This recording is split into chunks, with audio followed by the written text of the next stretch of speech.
સુરતમાં credit card swiping કૌભાંડનો પર્દાફાશ કરાયો છે। આપણે કહી દઈએ, સુરતમાં ક્રેડિટ કાર્ડ સ્વાઇપિંગનું કૌભાંડ પકડી પડાયું છે।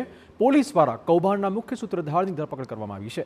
પોલીસે જાન્યુઆરી માસમાં તપાસ કરતા સરથાણા અને યુગી ચોક વિસ્તારમાં આવેલા શોપિંગ મોલમાં તપાસ કરાતા એક ઓફિસની અંદર 400 જેટલા ખરીદી કાર્ડ તેમજ 20 જેટલા બેંક એકાઉન્ટ મળી આવ્યા હતા।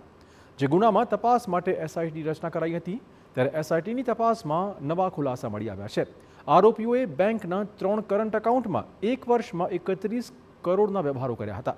આરોપીઓ ખોટા ફોર્મ ઊભા કરી સ્વાઇપિંગ મશીન મેળવતા હતા અને બાદમાં તેમાંથી ક્રેડિટ કાર્ડ સ્વાઇપ કરી 2% દરે વ્યાજે રૂપિયા આપતા હતા। ત્યારે પોલીસે આ કૌભાંડમાં સંડોવાયેલા अन्य આરોપીની શોધખોળ હવે શરૂ કરી છે। क्रेडिट कार्ड से स्वाइप करवा के आपको अगर तुरंत पैसा चाहिए तो आपको 2% ब्याज पे तुरंत पैसा दे देते हैं ये। इन पे जब हमने इनके सारे अकाउंट्स को चेक किए तो 31,62,97,199 रुपये का ट्रांजैक्शन था, जिसमें अगर इनका 1.5 से 2% प्रॉफिट देखा जाए तब भी 60-70 लाख रुपए का इनका सिर्फ प्रॉफिट बन के आता है।